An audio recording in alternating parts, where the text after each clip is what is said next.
साथ संगत जी, प्यार से कहना धन निरंकार जी। सतगुरु माता जी का हर पल शुक्राना करते हैं कि हे सच्चे पातशाह, आप जी की कृपा से हमें महान कर्म योगी संतों महापुरुषों के दर्शन करने का मौका मिल रहा है। इतने अच्छे अच्छे हमें वचन श्रवण करने को मिल रहे हैं। दासी तो क्या बोल सकती है, दासी को तो कुछ बोलना भी नहीं आता।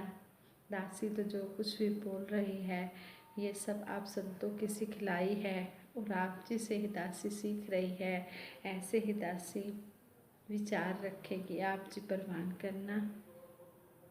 एक बार सतगुरु बाबा हरदेव सिंह जी महाराज महाराष्ट्र में जनवरी में समागम करने के लिए गए। सतगुरु बाबा हरदेव सिंह जी महाराज महाराष्ट्र में जब जनवरी में समागम होता था तो समागम से 2 दिन पहले ही महाराष्ट्र में चले जाते थे और समागम के बारे में देखते थे कि समागम के जो कैंटीन्स हैं, टॉयलेट्स हैं, जहाँ पर सत्संग होना है, सभी की अच्छी तरह से इंक्वायरी करते थे। सभी देखते थे, अच्छी तरह से निरीक्षण करते थे कि सब कुछ ठीक है, संगत को कोई परेशानी तो नहीं होगी। तो ऐसे ही सतगुरु बाबा हरदेव सिंह जी महाराज जब समागम स्थल की तरफ जा रहे थे तो कैंटीन वाले महापुरुषों को पता चला कि सतगुरु बाबा जी हमारी कैंटीन में आ रहे हैं। तो उन्होंने जल्दी जल्दी से सतगुरु बाबा जी के लिए वड़ा पाव बनाना शुरू कर दिया कि सतगुरु बाबा जी को वड़ा पाव बहुत पसंद है और जब बाबा जी आएंगे तो हम बाबा जी को वड़ा पाव खिलाएंगे, भोग लगाएंगे। तो उन्होंने जल्दी जल्दी से 4 वड़ा पाव बनाए और सतगुरु बाबा जी टॉयलेट्स की तरफ, कैंटीन्स की तरफ सारी जगह गए तो बहुत टाइम लग गया उसमें। तो पहुँचते पहुँचते कैंटीन में काफ़ी टाइम लग गया। महापुरुषों ने कहा कि जो हमने वड़ा पाव पहले बनाए थे वो तो अब ठंडे हो गए हैं, हम जल्दी से सतगुरु बाबा जी के लिए और गरम गरम वड़ा पाव बनाते हैं। उन्होंने 4 वड़ा पाव फिर तैयार किए। सतगुरु बाबा जी आ गए। सतगुरु बाबा जी के आके उन्होंने वड़ा पाव की प्लेट की और सतगुरु को भोग लगाने के लिए कहा। बाबा जी ने जैसे वड़ा पाव उठाया, खाने लगे, बाबा जी ने पूरा ही वड़ा पाव खा लिया। तो जो दूसरे बाबा जी के साथ महापुरुष थे वो उन सेवादार महात्माओं को कहने लगे, अब बाबा जी ने भोग लगा लिया है, अब आप हमें भी प्रसाद रूप में ये वड़ा पाव दे दो। तो उन्होंने उनको भी जब दिए तो उन महात्माओं ने जब वो वड़ा पाव खाए तो वो हैरान होने लगे और उन्होंने नीचे ही थूक दिया। कहने लगे, छी ये कैसा है, ये तो इसमें इतनी चीनी डाली हुई है और इतने गर्म हैं। फिर उन्होंने बाबा जी से कहा कि बाबा जी आप जी ने कैसे ये वड़ा पाव खा लिए, इसमें तो चीनी डली हुई थी, नमक नहीं था और इतना गर्म था।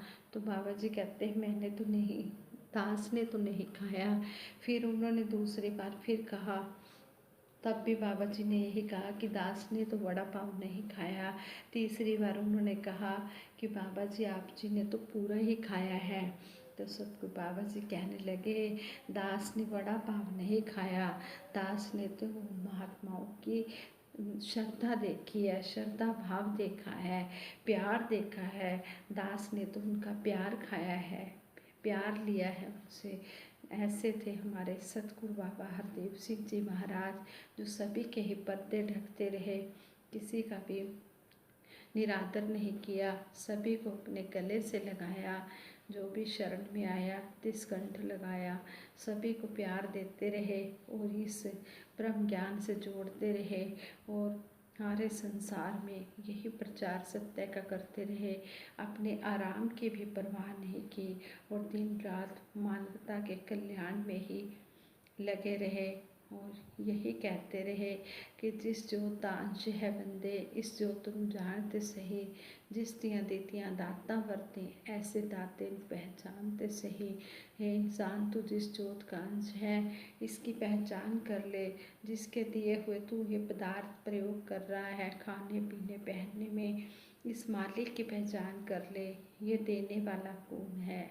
इस तरह सतगुरु बाबा जी हर समय मानवता को ही समर्पित रहे।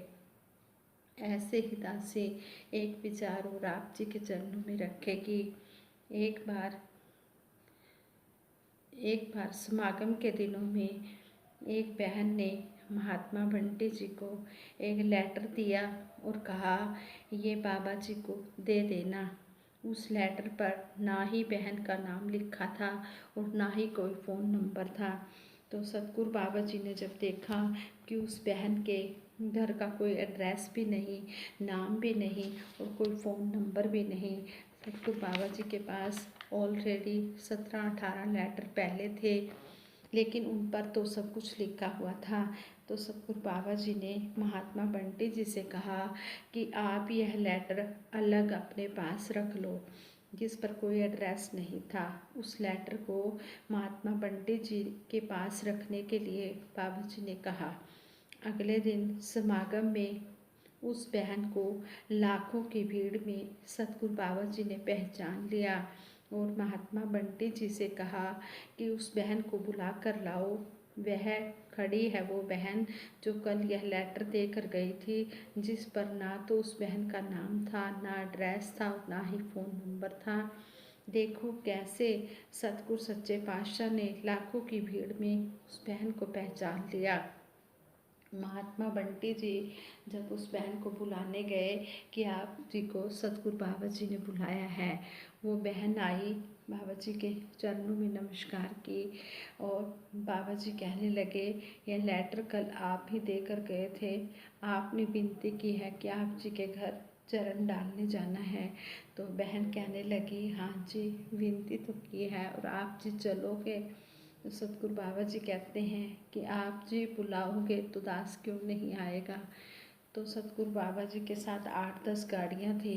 बाबा जी ने समागम के बाद उन गाड़ियों को दिल्ली की तरफ रवाना कर दिया और जो एक गाड़ी और बाबा जी के साथ और एक बाबा जी की गाड़ी, ये 2 गाड़ियाँ उस बहन के घर की तरफ चल पड़ी। उस बहन को अगली गाड़ी में बिठा लिया ताकि वो अपने घर का एड्रेस बताती रहे ड्राइवर महात्मा को और अपने घर ले जाए।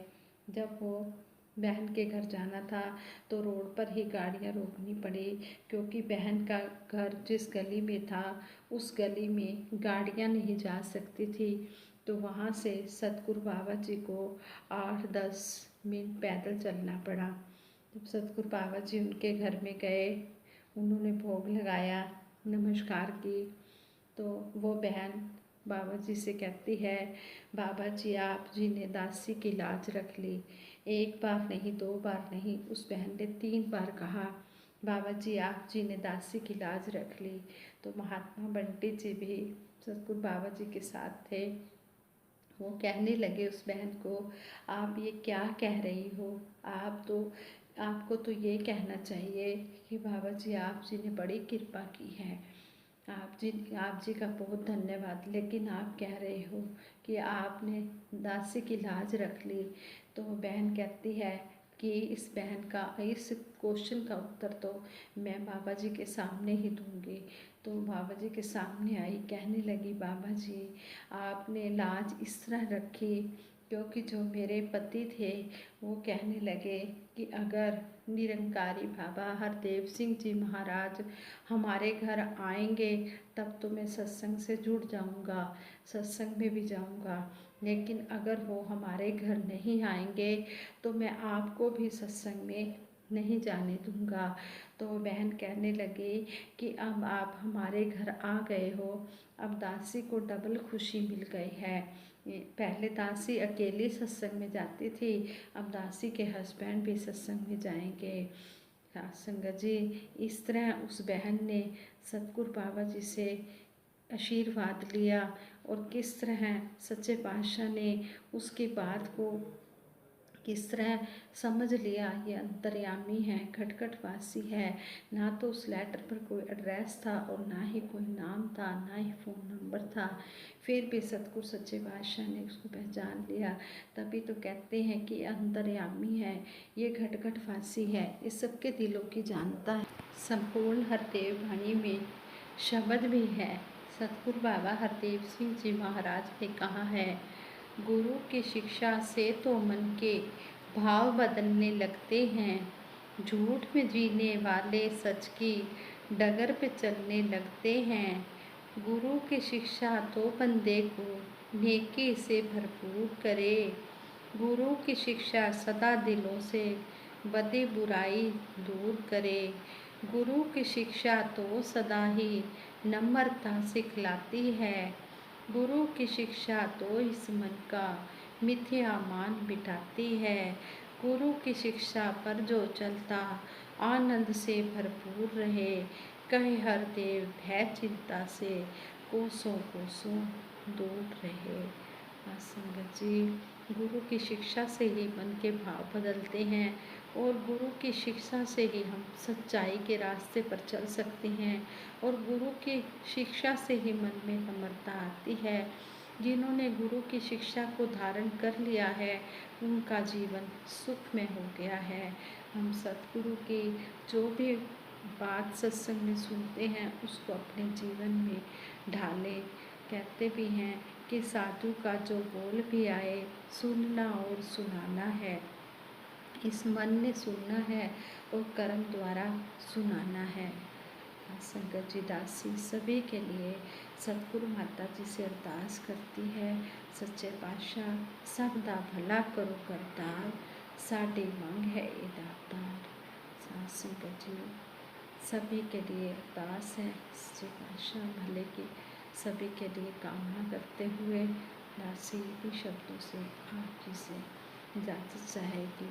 साथ संगत जी प्यार से कहना धान निरंकार जी। सच्चे पातशाह मेहर करना, तू ही निरंकार, मैं तेरी शरण हाँ, मैनू बख्श लो। तू ही निरंकार, मैं तेरी शरण हाँ, मैनू बख्श लो। तू ही निरंकार, मैं तेरी शरण हाँ, मैनू बख्श लो। तू ही निरंकार, मैं तेरी शरण हाँ, मैनू बख्श लो। साथ संगत जी प्यार से कहना धन निरंकार जी।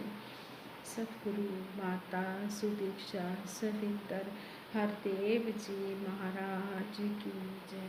निरंकारी राजमाता गुरु वचन अवतार की जय। प्यार से कहना जी धन निरंकार जी। सच्चे